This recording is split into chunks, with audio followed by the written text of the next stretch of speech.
थंडीचे दिवस असल्यामुळे गव्हाच्या गरम कांजीचे बदाम पिस्ते सोडलेले कटोरे घेऊन एक खिदमतगार आत आला. मिर्झा राजासमोर कटोऱ्याचे तबक चौरंगावर ठेवून निघून गेला. मिर्झाने 2 कटोरे उचलले. त्यातील कांजी एकमेकात ओतून पुन्हा कटोरे सारख्या शिगेचे केले. गरम वाफा वर उफाळल्या. त्यातील एक कटोरा संभाजीराजांच्या हाती देत मिर्झा म्हणाला, लीजिए छोटे राजा साहब. संभाजीराजांनी कटोरा हाती घेतला.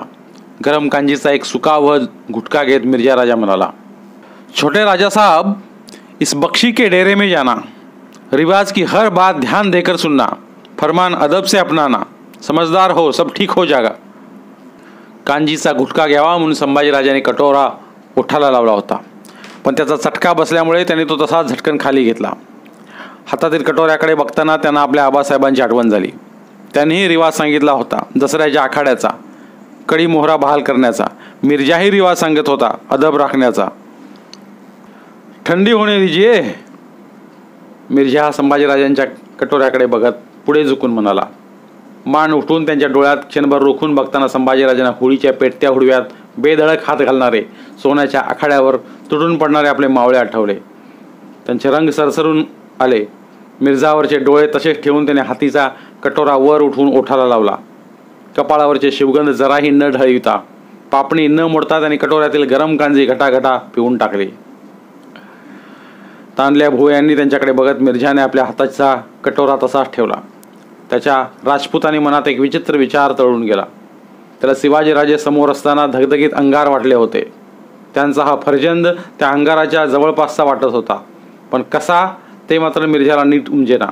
त्याच्या केशरी टिळ्याला कपाळभर आठ्या पडल्या. सोपे होते, पण मिर्झाला सापडले नव्हते. राजे धगधगीत अंगारासारखेच होते, न विजता अंगभर पेटणारे. त्यांचे फर्जंद संभाजीराजे त्या अंगाराचाच अंश होते, अंगाराने फेकलेल्या धगीच्या लोळासारखे, न चुटता चटका देणारे. बख्शी, छोटे राजा साहब को अदब से ले जाना अपने डेरे में. मिर्झाने स्वतःला सावरीत जानी बेगला फरमावलं. जी हुजूर. कीरत सिंगाने डोईवरचा साफा डोलाविला. जय शंभूराजे. मिर्झा राजाने संभाजीराजांना सुचवले. बख्शी, जानी बेग आणि कीरतसिंग यांच्या मागून नेताजींच्यासह संभाजीराजे मिर्झा राजांच्या शामियानातून बाहेर पडले. त्यांच्या समोर किल्ले पुरंदर दिसत होता. कानात नेताजींचे बोल घुमत होते. जिथं माणूस उपासतं ती जागा साथ घालते या माणसाला. त्यांना वाटत होते 10 कमरेत वाकून तस्लीम करणारा हा कोरल्या दाढीचा बेग बख्शी बेग, पिळ्या दाढीला पुन्हा पुन्हा पीळ देणारा हा कीरतसिंग, या सगळ्यांना इथं सोडावे आणि थेट किल्ले पुरंदरची चळण चढवून त्याचा माथा गाठावा, एकट्याने आणि पायी. बख्शी बेगच्या छोट्या माटाचा चांद ताऱ्याचा डेरा आला. त्याचे पठाणी पहारेकरी हातातील हत्यारे कपाळाला लावलीत कमरेत वाकले. बख्शी बेग, कीरतसिंग यांच्या मागून संभाजीराजे आणि नेताजी त्या चांद ताऱ्यांच्या डेऱ्यात शिरले. कुणाची नियती कुणाला कसल्या अभद्र दरवाजात केव्हा उभे करील ते सांगता येत नाही. कीरतसिंगाने संभाजीराजांना आपल्या बैठकीवर बसवले. नेताजीराव त्यांच्यासमोर सावध नजरेने उभे राहिले. पडविलेल्या पोपटासारखा बख्शी बेग फरमानाचे रिवाज सांगू लागला. हे असले काही संभाजीराजांनी कधीच ऐकले नव्हते. दिल्लीहून मुईउद्दीन मोहम्मद औरंगजेब आलमगीर बादशाह गाजीचे त्यांना 50,000 सरदार करणारे शाही फरमान सुटले होते. त्या फरमानावर फरमानी निशाणी म्हणून औरंगजेबाच्या खाशा हाताच्या पंजाचा मेहंदीच्या रसात बुडवलेला ठसा होता. फरमानाचा सांडणी स्वार मजला मागे टाकीत औरंगाबाद मार्गे करे पठारावर मिर्झाच्या तळापासून एका मजल्यावर येऊन थांबला होता. मिर्झाने आपल्या तळाच्या उत्तरेच्या बाजूला त्या फरमानासाठी फरमानबाडी उभी केली होती, ज्यात उभा उंट सहज मावू शकेल असा चौकोनी आकाराचा उंच शामियाना फरमानासाठी खडा करण्यात आला होता.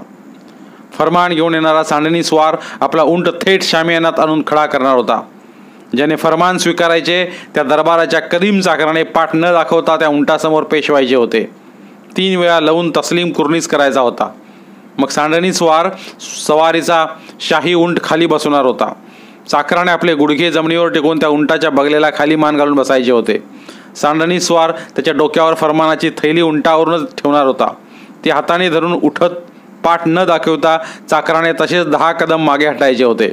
साक्षात शहनशाह हिंदुस्तान आपल्या सामने मौजूद आहेत या कल्पनेने चाकराने हे सारे रिवाज बिलाकसूर पार पाडायचे होते.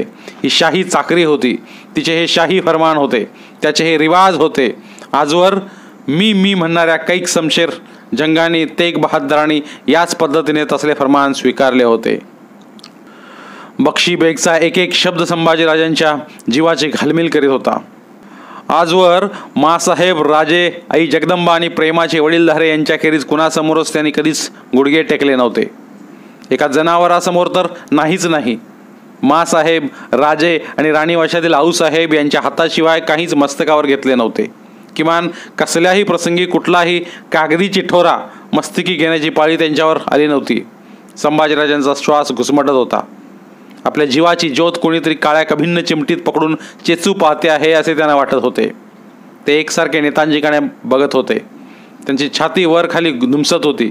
ते ताडकन म्हणाले, ध्यानी आला फरमानाचा रिवाज, येतो आम्ही. किरत सिंग आणि बक्षी बेग यांना एक शब्दही न बोलू देता त्यांनी नेताजींना मानेने इशारत केली. ते तडक बक्षीच्या डेऱ्या बाहेर आले. लगबगीने धावत नेताजी त्यांच्या पाठीशी आले. नेताजी काका, दादाजींना सांगा आमच्याने हे रिवाज पार पडणार नाहीत. आमच्या वतीने कुणीही ते फरमान घेईल. पर धाकलं सरकार, राजाने तह्यात हे मांडलेलं आहे. त्यांचा शब्द खाली येईल. राजपूत हे नाही मानायचा.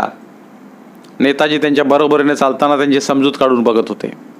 नाही नेताजी काका, एका जनावरासमोर गुडघे टेकणे आम्हा साधणार नाही. थैली मस्तकी धरणं होणार नाही. माझा ऐकावं बाळधनी, ही चाल आहे. हे राजपूत आमच्या मुलकातनं ढळायचे राजे आणि आम्ही वाट बघतोय. समजुतीनं घ्यावं बाळराजा, नाहीतर तुम्हा पायी राजा आम्हाला बोल लावतील. ठपका आमच्यावर येईल. फरमान घ्यावं. 3 येळा करायचा मुजरा आई अंबेचा योग, मासाहेबाचा योग आणि राजासनी योग मानून करावा. गुडघं टेकावं ते पुरंदराकडे बघत थोरल्या राणीसाहेबासनी टेकावं. नेताजी कळवळ्याने बोलत होते. ते ऐकून संभाजीराजे थांबले. नेताजींकडे रोखल्या नजरेने बघत गोफन गुंड्यासारखा वाटणारा प्रश्न त्यांनी विचारला, तुम्ही कराले सर नेताजी काका? नेताजींची थोराड पगडीची मुंडी क्षणात खाली आली. बाळराजांना काय आणि कसे सांगावे ते त्यांना समजेना. तसेच चालत संभाजीराजे मिर्झाराजांच्या शामियानात आले. त्यांच्या डोळ्यांना डोळे लावून म्हणाले, तुमचं फरमान आमच्या वतीनं कोणीतरी घेईल. आम्ही ते घेणार नाही राणाजी. कधी नव्हे तो राणाजी हा शब्द त्यांच्या ओठातून निसटला. क्यों? क्या हो गया कुंवर? मिर्झाचा चेहरा चिंतातूर झाला. तो गपकन बैठकीवरून उठलाच. तुमच्या रिवाजात ते घेणं आम्हाला जमणार नाही. आम्ही गुडघे टेकणार नाही. संभाजीराजे मिर्झाला जाणवेल एवढ्या निर्धाराने म्हणाले, नहीं, ऐसा मत करना. फरमान की बेअदबी होगी. हमको राजा साहब को मुसीबत में डालेगी. मिर्झाच्या कपाळीचा केशरी टिळा एका जागी गोळा झाला. पोटात गोळा धरल्यासारखा तो गप बोलत होत संभाजीराजांच्या जवळ आला. त्यांच्या खांद्यावर हात ठेवताना क्षणभर गप्प झाला. त्यांना डोळाभर निरखून बघताना त्याच्या लालसर नाकपुडीतून एक दीर्घ निश्वास सुटला. आप किसको मानते हैं? राजा साहब कोण? हा हुक्क्याचे संत झुरके घ्यावेत तसे त्याने पडल्या आवाजात शांतपणे विचारले. जी. संभाजीराजाने होकाराचा टोप हलके डुलविला. राजा साहब ने क्या बताया है? हमको दादाजी बोलना, हमारी बात मानना. कहो कुंवर, आप हमें दादाजी नहीं मानते? मिर्झा आपल्या खास राजकारणी मिठास पद्धतीने बोलला. संभाजीराजे घोटाळे हा तोच माणूस होता ज्याने स्वतःच्या शामियानात आपली व्यवस्था केली, स्वतःच्या खास बिस्तऱ्यावर आपल्याला झोपू दिले, शाल पांघरली, इतमामाने एक हत्ती नजर केला, मोठ्या आदराने आणि अदबीने वागवले. हा आपला नव्हता, पण स्वतःबद्दल कुणालाही आपलेपणा वाटायला लावणारे कसब याच्या अंगी होते. संभाजीराजे त्याला निरखीत होते. आपल्या छोटेखानी डोळ्यात जोखू बघत होते. एकाएकी तळावरची शहादने वाजू लागली. किरत सिंगाची वर्दी मिळालेला फरमानाचा सांडणी स्वार फरमानबाडीच्या रोखाने हिसके हिंदोळे खात येत होता. त्या फरमानाचे शाहजहानांनी स्वागत होत होते. तळावरच्या पठाणी, राजपुती, उझबेकी, हशमानी नंगी हत्यारे नाकांसमोर फिरून फरमानाच्या उंटाच्या वाटेवर दोन्ही बाजूंना शिस्त धरली. उखळीचे बार दणदणू लागले. चलिए शंभूराजे, जूते यहीं पर उतार दीजिए. मिर्झाने आपला हात संभाजीराजांच्या पाठीवर हळूवार ठेवीत शब्दांची अत्तरी कुप्पी खोलली. संभाजीराजांनी पायाच्या मोजळ्या उतरल्या. मिर्झा राजा संभाजीराजांना घेऊन बाहेर पडला. राजा रायसिंग, किरत सिंग, तेजसिंग कछवाहा, इंद्रमन बुंदेला, निकोलो मनुची, बादल बख्तियार, नेताजी, दावलजी, गंगाधरपंत अशा दोन्ही बाजूकडच्या खाशा मंडळींनी त्यांच्या मागे फेर धरला. चालले. पंचहजारी मनसबदारीचे शाही फरमान स्वीकारण्यासाठी अनवाणी पायांनी संभाजीराजे फरमानबाडीकडे चालले. त्यांच्या आयुष्यातील हा सगळ्यात कठोर काळा दिवस होता. समोर त्यांना काळवंडलेला पुरंदर दिसत होता. त्यांच्या कानामनात राजांचे धीरगंभीर शब्द घुमत होते. औरंगजेब दिल्लीचा बादशाह आहे. त्याच्या सरदाराखेरीज तो कोणालाच दिसत नाही. त्याची करणी मात्र आम दुनियेला दिसते. त्याच्या भावांना दिसली, खुद्द त्याच्या बापाला दिसली. भुयार कधीच संपत नसतात बाळराजे, चाल कधीच थांबत नसते. मासाहेबांची तुळजाई बोली त्यांना आपल्या पाठवळीवरून हातासारखी फिरत असल्याचा भास झाला. अशा वाटा चालताना मागं कधीच नसतं बघायचं. कुणास ठाऊक प्रसंग पडला तर तुम्हास आणि आम्हास ही तो कोशिश करणं पडेल. जळत्या हुडव्यात हात घालणं पडेल. संभाजीराजांच्या सुन्न झालेल्या कानांना घुमणाऱ्या संबळीची तडतड ऐकू येऊ लागली. तुंतुण्याची टणटण त्यात मिसळली होती. एक गोंधळी कानावर हात ठेवून जगदंबेचा महिमा गाताना त्यांना क्षणभर दिसला. उदर परडी घेऊन आती ब्रह्मांडी फिरवी, 184 घरची भिक्षा मागवली बरवी. स्वतःलाच पाठीवरून वाहून आणल्यासारखे संभाजीराजे मिर्झा राजाच्या सोबतीने फरमानबाडीत आले. बाडीच्या चारी बाजूला खुल्या होत्या. सगळा तळ तो नजारा बघण्यासाठी वाडीभोवती दाटला होता. पावसाळा नुकताच संपल्याने पायतळीची जमीन ओलसर होती. वाजत गाजत सांडणी स्वार फरमानबाडीत आला. तस्लीम करून संभाजीराजांनी उंटाच्या बगलेला ओलसर भुईवर आपले गुडघे टेकले, मान खाली टाकली. सांडणी स्वाराने डोळेने माखला शाही फरमानाचा पिस्ताई रंगाचा उंट बस्ता केला. हातातील फरमानाच्या वळीची फासबंद थैली स्वाराने वर उचलली. एखाद्या फकीराने बंद्याच्या शिरावर बोरपिसाचा जुडगा ज्या टेचात ठेवावा तशी ती थैली त्याने संभाजीराजांच्या केसरी टोपावर ठेवली. चढी आबाजी लावून त्याने शिरा फुगवीत सरावाची खडी ललकारी दिली. अबुल मुझफ्फर मोईउद्दीन मोहम्मद औरंगजेब बहादूर आलमगीर पादशाह गाझी मालिके तख्ते ताउस शहनशाह हिंदोस्तां फरमाने दरबार शंभूजी विन सेवाजी भोसला सुबे दख्खन को रजामंदी से बख्श अदब अदब. स्वाराच्या तोंडातून दरबारी शब्दांच्या लाह्या फुटत होत्या. तळावरच्या तोफा अंगाला झटके देत बारांचे आवाज उठवू लागल्या. खाली मान घातलेल्या संभाजीराजांच्या सूर्यपेठ डोळ्यांतून रसरसत ओघळलेले पानमोती कवड्यांच्या माळेवरून निसटून खालच्या ओल्या जमिनीवर उतरू लागले. त्यांच्या छातीचा भाता कोंडला होता. भवानीचा भंडारा सांडला होता. त्यांच्या कोवळ्या नीतीने क्रूर खेळ मांडला होता. त्यांना वाटत होते उशी घेणाऱ्या घोड्यासारखे ताडकन वर उठावे, मस्तकावरची थैली सरळ धुळीत फेकून द्यावी आणि वाट फुटेल तिकडे गोडगतीने धावत सुटावे. उठिये कुवर. मिर्झाने वाकून त्याच्या पाठीवर हात ठेवला. फरमानासह त्यांना तसेच 10 कदम मागे हटते घेतले. संभाजीराजांनी मान वर उठवून फरमाने नेताजींच्या हाती दिले.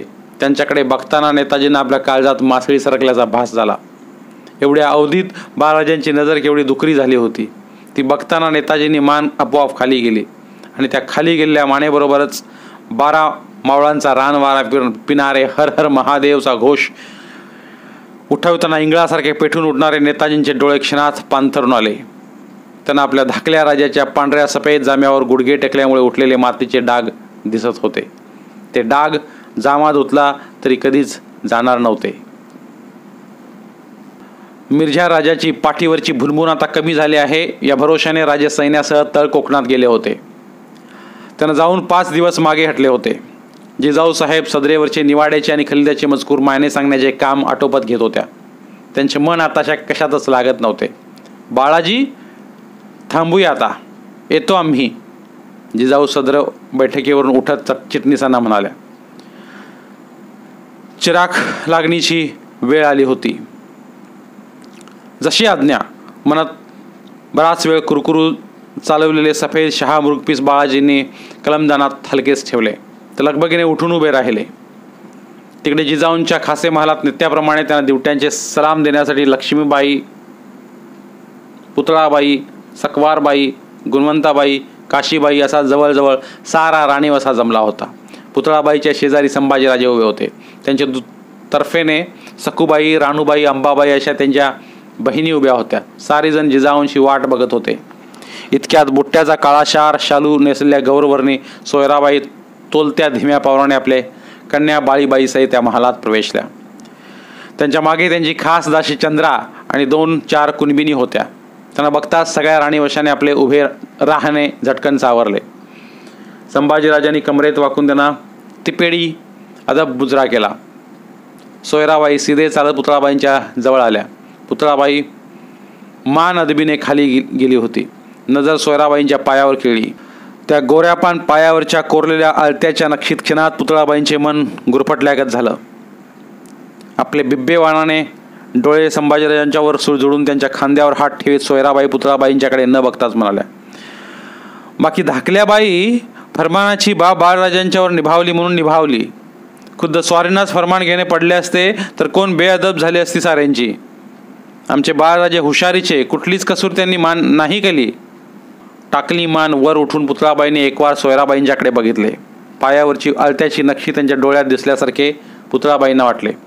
या म्हणत संभाजीराजांनी सोयराबाईंच्या जवळ उभ्या असलेल्या बाळबाईंना हाताला धरून आपल्याजवळ घेतले.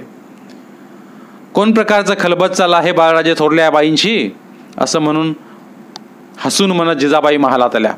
त्यांच्या येण्याने महालाला जणू सुगंधी भरले पण मिळाले. कुणी काही बोलण्याच्या आत सोयराबाई पदर सावरीत बोलून गेल्या. नाही, आम्हीच म्हणत होतो बाळराजांना. सोयराबाईंच्या नाकाचा मुळात लालसर असलेला शेंडा लावून आला. मंचकावर शांत बैठक घेत जिजाऊंनी त्यांना विचारले, काय म्हणत होतात? की उमर लहान असताना त्यांना फरमान घेणं पडलं, त्यांनी म्हणूनच हुशारनं ते निभावलं. ते ऐकताना राणीवशातील सगळ्या राण्या एकमेकींच्या तोंडाकडे बघतच राहिल्या. सोयराबाईंनी नक्षी क्षणात पालटून टाकली होती. जिजाबाईंना, संभाजीराजांना, राणीवशाला कुणालाच राजगडावर कल्पना नव्हती की राजे तळ कोकणात नव्हते. ते मिर्झा राजाच्या गोटात त्यांच्यासाठी दिलेल्या शामियानात पिंजऱ्यात कोंडलेल्या वाघासारख्या अस्वस्थ फेऱ्या घेत होते. मिर्झा राजाने तळ कोकणात तातडीचे पत्र धाडून राजांना करेपठारावर आपल्या तळात बोलवून घेतले होते. राजांना कल्पना नसताना मिर्झाने खुद्द त्यांच्या नावाचे वफादारी जाहीर करणारे पत्र परस्पर औरंगजेबाला पाठवले होते. औरंगजेबाने तातडीने खुद्द राजांच्या नावे फरमान पाठवले होते.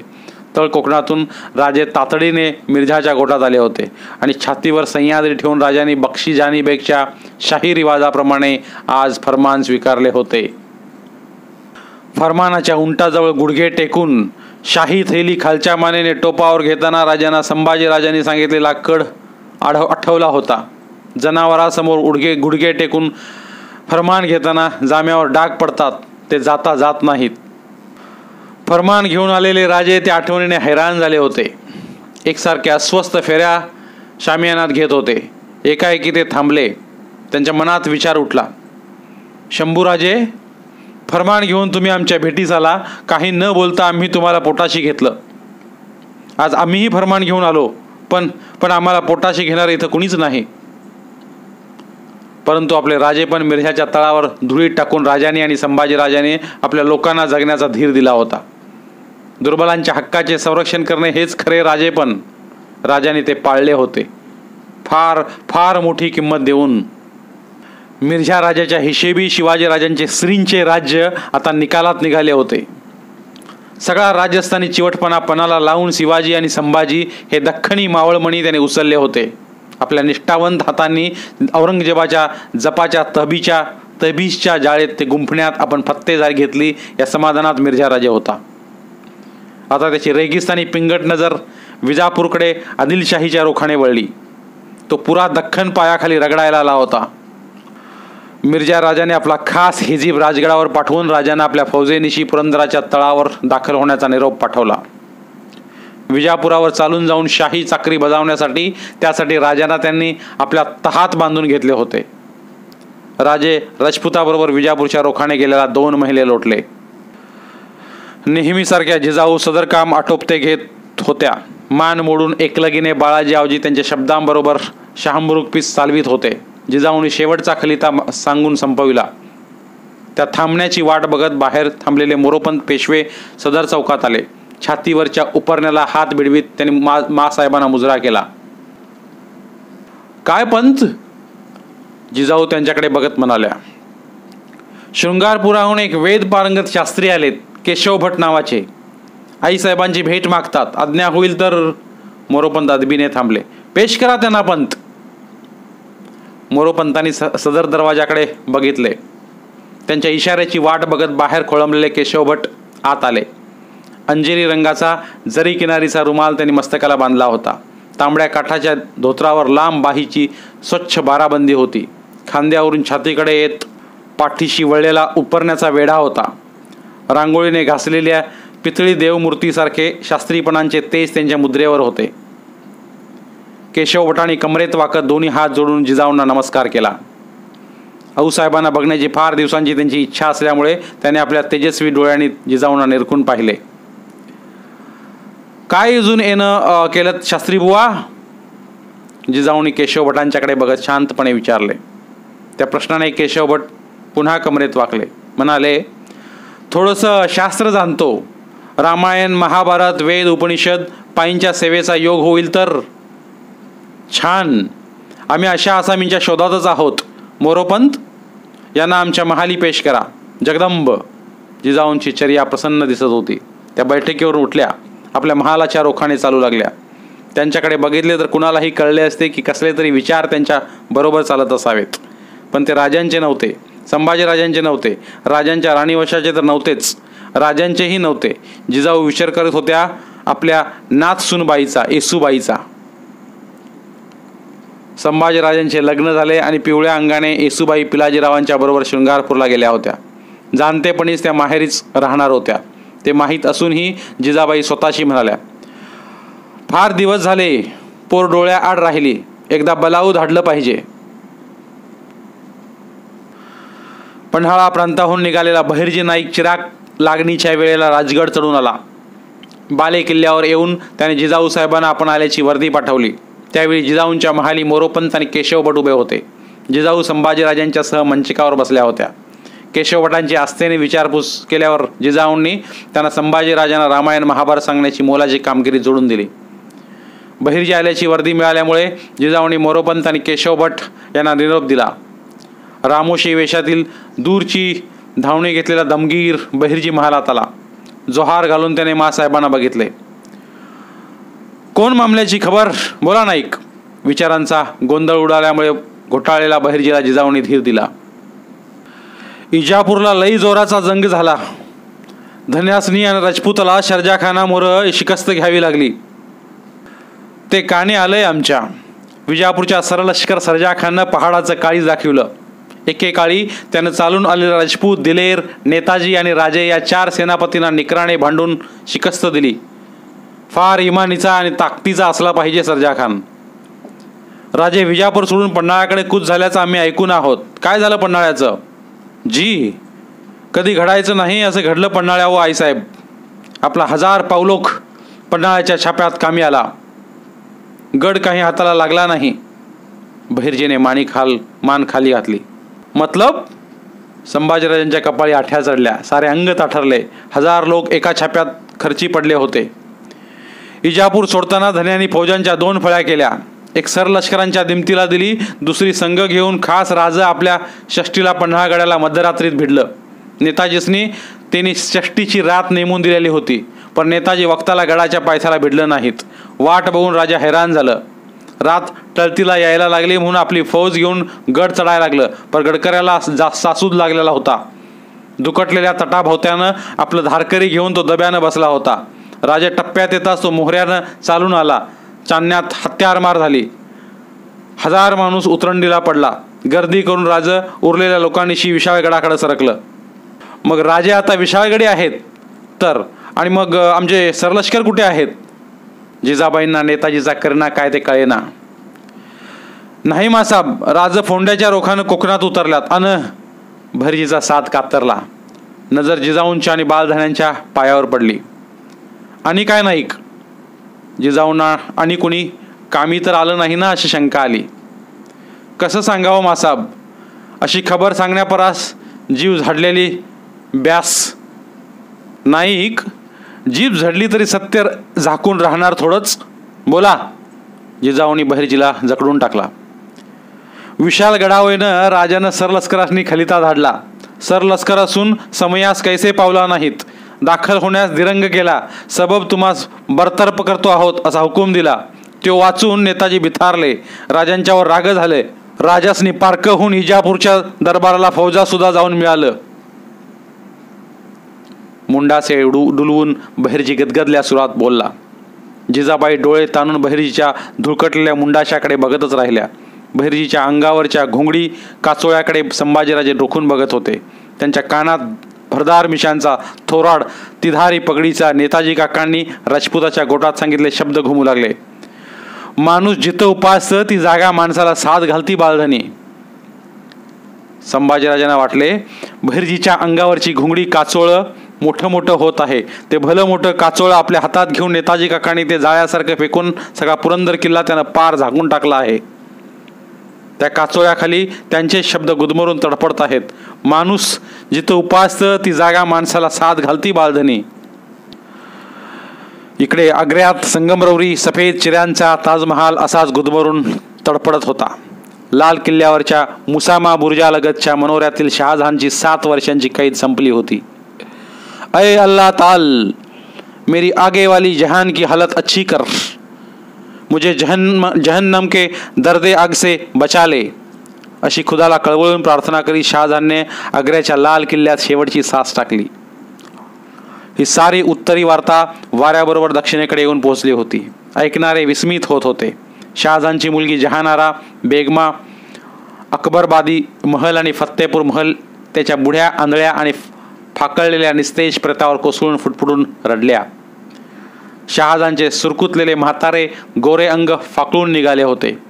औरंगजेबाने त्याच्या खास विश्वातल्या तबिबाला पितवून औषधी म्हणून विषारी तेलाने त्यांच्याकडे शहाजहानला मालिश करून घेतले होते. आपल्या बापाच्या मनाचा झाला तो दाह कमी वाटला म्हणून की काय औरंगजेबाने त्याच्या शरीराचाही आगडोंब पेटवून दिला होता. वृंदावन या एका हिंदू वैद्याच्या औषधीने शहाजहान त्या मालिशाच्या मुसीबतीतून कसा तरी बचावला होता. पण त्याचे अंग फाकळून निघाले होते. त्यातून काय हाय खाल्लेला शहाजहान पुन्हा कधी उठलाच नाही. मला नरकाच्या आगीपासून वाचव म्हणून खुदाला विनवणाऱ्या शहाजहानला तशी संधी औरंगजेबाने ठेवलीच नव्हती. हर प्रकारच्या नरत्यातना शहाजहानने कैदेतच भोगलेल्या होत्या. इमानी कुत्र्यासारख्या असलेल्या मुत्तमद नावाच्या आपल्या खोजाच्या हवाली औरंगजेबाने आपल्या बापाला सुपूर्द केले होते. शहाजहानच्या अस्वाब खाण्याचा दरोगा ख्वाजा मामूर मेला तेव्हा मुतमदने अस्वाब खाण्याला चक्क मोहरा टाकल्या. दुसरा दरोगा नेमला जाईपर्यंत दिवसाला 5-25 जामे बदलणाऱ्या शहाजहानने अंगावरच्या एकाच जाम्यावर दिवस काढले. या सगळ्यावर कडी केली होती औरंगजेबाने. दारा शिकोच्या जनानखान्यातील शहाजहानच्या आसऱ्याला असलेल्या गायिका गणिका त्याने दिल्लीला आपल्या जनानखान्यासाठी पाठवून द्या असे पत्र आंधळ्या अब्बाजानला लिहिले होते. हे सगळे भोगून शहाजहानने एका संध्याकाळी आपला देह लाल किल्ल्यात ठेवला. हे सारे अघटित नवीन होते. ताजमहालचा आरसपाणी चिरांचिरा कसा रेखीवपणे एकमेकावर उभा होता. पण त्याच्या निर्मात्याचा खुद्द शहाजहानच्या शरीराचा चिरांचिरा फाकळून निघाला होता. तो शांतपणे चंदनी शवपेटीत तसाच विश्रांती घेत होता. शहेनशाहची काय आणि साध्या हशमाची काय हयातीची बाकी शेवटी शून्यच असते. फोंड्याहून माघार घेतलेले शिवाजीराजे मिर्झाराजाला विजापूरजवळच्या गोठात भेटून राजगडावर आले. या भेटीत मिर्झाने राजांच्या गळ्यात सगळ्यात मोठा खोडा टाकला होता. औरंगजेबाच्या 50व्या वाढदिवसाचे निमित्त करून त्याने राजांना संभाजीराजांच्यासह आग्रा दरबारात पेश करण्याचा सल्ला दिला. हे वरचे कारण होते. मनातून मिर्झा चरकला होता. विजापूरला कुतुबशाहीने 50,000 घोडदळीची मदत केली होती. राजांचा उजवा हात नेताजी फुटून विजापूरला मिळाला होता.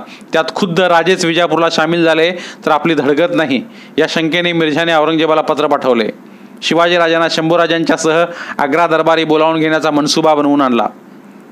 आला हजरत औरंगजेब रजामंद झाला तर राजांना त्या दरबारात दख्खनची सुभेदारी देईल असा मिर्झाचा अंदाज होता. काही दिवस पडती घेऊन ती स्वीकारणे याशिवाय राजांना तूर्त मार्ग उरला नव्हता. काही चांगले हाताशी लागेपर्यंत हातात असलेले कमी चांगले न सोडणे हे राजकारणात शहाणपणाचे ठरते. राजांनी दरबारी जायचे मान्य केले होते. आग्र्याला जाण्यापूर्वी सरलष्कर पदाची मोकळी जागा योग्य आसामीच्या हवाली करणे भाग होते. त्यासाठी राजांनी सदर बोलावली. सदरेत जाण्यापूर्वी राजांकडे संभाजीराजांनी भीत नेताजींबद्दल चौकशी केली. आबासाहेबांनी असा निर्णय तडकाफडकी का व कसा घेतला याबद्दल संभाजीराजे हैराण होते. राजांनी दिलेले उत्तर शंभूराजांना नीट आकलन करता आले नाही. फारसे पटलेही नाही. राजे म्हणाले होते ही फौजी शिस्त आहे, योग्य वेळी ध्यानी येईल. भरल्या सदरेत राजे संभाजीराजांना घेऊन दाखल झाले. रिवाजाप्रमाणे भंडाऱ्याची परडी सदर बैठकीत फिरली. मुजुमदार निळोपंत सरलष्कर पदाचा पेहराव, लाल कंगणी पगडी, जरी नक्षीच्या मॅनाची तलवार असा साज असलेले सरपोसांनी झाकलेले तबके ज्योत्यावर सिद्ध ठेवून राजांच्या उजव्या तर्फेला उभे राहिले. नेताजींच्या कडू आठवणींची इंगळी राजांच्या काळजाला क्षणभर डसून गेली. सदरेत भयान शांतता होती.